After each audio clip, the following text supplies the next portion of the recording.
नमस्कार दोस्तों। आज के इस वीडियो में हम बात करने वाले हैं एक ऐसे सेक्टर की जो हमारे देश के विकास के फाउंडेशन है, यानी पीएसयू। अगर कभी आपने ओएनजीसी, भेल, एनटीपीसी या सेल का नाम सुना है तो हाँ, ये सब पीएसयू है। तो चलिए सिंपल भाषा में समझते हैं पीएसयू क्या होता है, इसका हिस्ट्री बैकग्राउंड क्या है, उसका प्रेजेंट सिनारियो क्या है, फ्यूचर सिनारियो क्या है, गवर्नमेंट ने क्या क्या स्टेप लिए हैं इन पीएसयू को स्ट्रेंथन करने के लिए, इसमें क्या क्या जॉब अपॉर्चुनिटी है। इसका कंक्लूजन एक लास्ट में हम लोग देखेंगे, इसका प्रॉफिट लॉस के बेसिस पर क्या कंक्लूजन है ये, और ये किस प्रकार का हमारे देश में रोल को निभा रहे हैं, यह हमारे देश के लिए कितना इम्पोर्टेंट है। तो इन आने वाले ये सारे टॉपिक आने वाले स्लाइड में हम लोग पढ़ेंगे। तो इस स्लाइड में हम लोग देखेंगे पीएसयू क्या होता है। पीएसयू का मतलब होता है पब्लिक सेक्टर अंडरटेकिंग, मतलब ऐसी कंपनी जिसमें मेजोरिटी शेयर गवर्नमेंट के पास होता है, यानी 51% से ज़्यादा हिस्सा सरकार का। इनका मेन गोल सिर्फ प्रॉफिट कमाना नहीं होता, बल्कि देश के डेवलपमेंट, एम्प्लॉयमेंट और इसेंशियल सर्विस देना होता है, जैसे electricity, steel, oil, telecom, transport, etc. बहुत सेक्टर में ये हम लोग को तरह तरह की सर्विस प्रोवाइड करते हैं।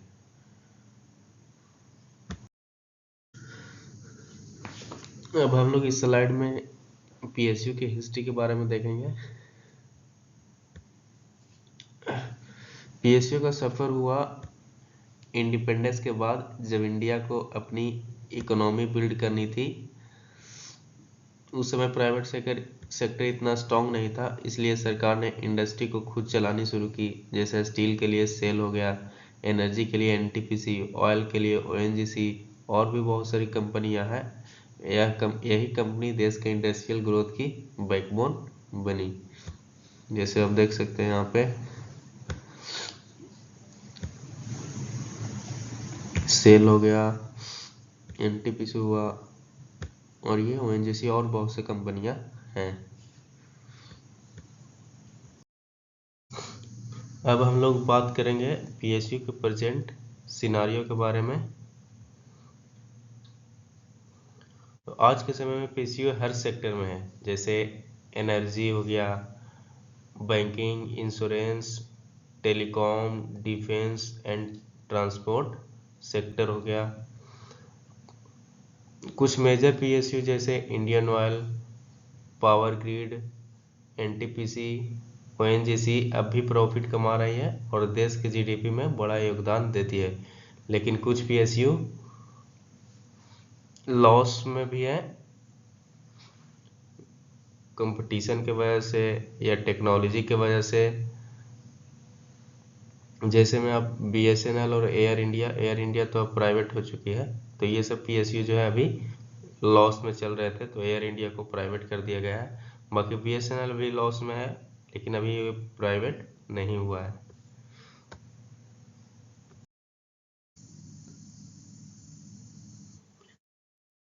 इस स्लाइड में हम लोग देखेंगे फ्यूचर में इनको मार्केट में बने रहने के लिए क्या क्या स्टेप इन लोगों को लेना होगा।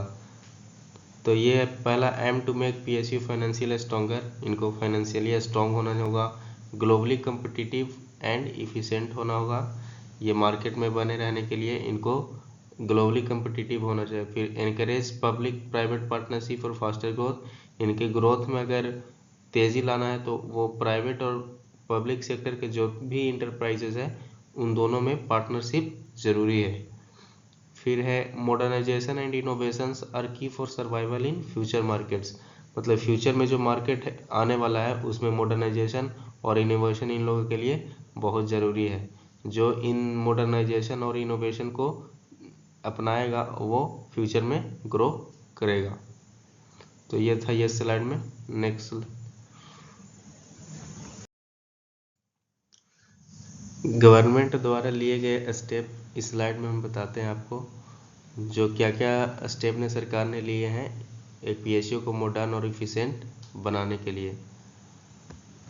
पहला है ये डिसइन्वेस्टमेंट, जिसमें गवर्नमेंट का कुछ पार्ट को प्राइवेट एजेंसी को बेचा जाता है।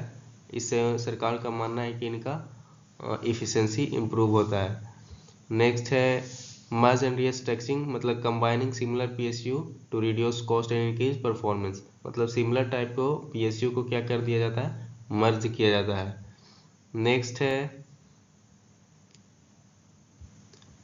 नेक्स्ट है डिजिटल ट्रांसफॉर्मेशंस।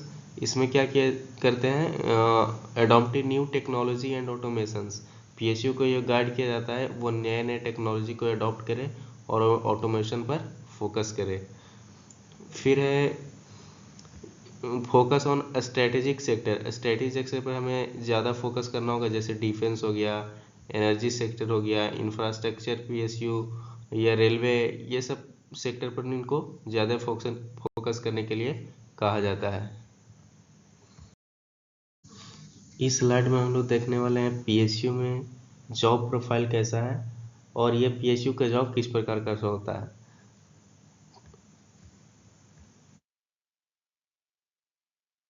पहले हम लोग देखिए, PSU provide secure respected and well paying job, मतलब पीएसयू का जॉब होता है वो सिक्योर होता है, पहला नंबर, ये रिस्पेक्टेड भी होता है और वेल पेइंग जॉब, मतलब अच्छा सैलरी भी इसमें मिलता है, बहुत तरह का फैसिलिटी भी दिया जाता है। आप लोग देखो होंगे बहुत से IITian GATE qualified PSU join करते हैं।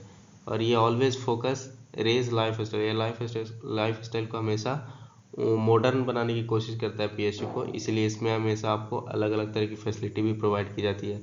Recruitment mainly through GATE exam for engineer, जो इंजीनियर्स जो एग्जीक्यूटिव इंजीनियर होते हैं उनका डायरेक्ट गेट एग्जाम के थ्रू होता है। बाकी इनमें वेरियस जैसे नॉन एग्जीक्यूटिव पोस्ट के लिए भी इनका अलग रिक्रूटमेंट नोटिफिकेशन निकलता है जिसके थ्रू इनकी एंट्री होती है।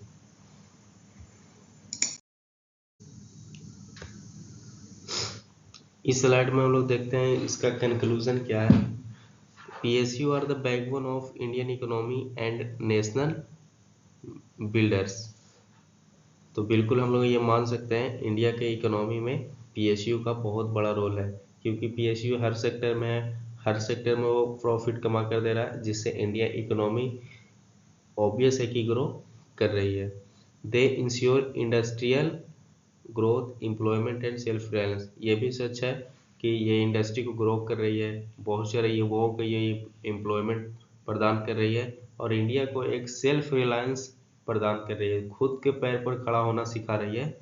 तो ये भी इनका एक कंक्लूजन है। PSU role are important for India, बिल्कुल सही है, पीएसयू का रोल हमारे देश के लिए बहुत इम्पोर्टेंट है। बहुत सारे सेक्टर में पीएसयू हैं जिसमें बहुत तरह के सर्विस प्रोवाइड किए जाते हैं और ये सर्विस हमें किसी और कंट्री से हायर नहीं करनी पड़ती है। तो ये पीएसयू का बहुत बड़ा रोल है। तो दोस्तों पीएसयू सिर्फ कंपनीज नहीं, ये नेशन बिल्डर्स है। आज भी ये देश के इंफ्रास्ट्रक्चर और इकोनॉमी को साइलेंट हीरोज है। अगर आपको ये वीडियो इन्फॉर्मेटिव लगा तो लाइक, शेयर और सब्सक्राइब करना मत भूलिए, क्योंकि ऐसे ही और सिंपल और आसान भाषा में लेके आते रहेंगे हम ऐसे वीडियो। Thank you.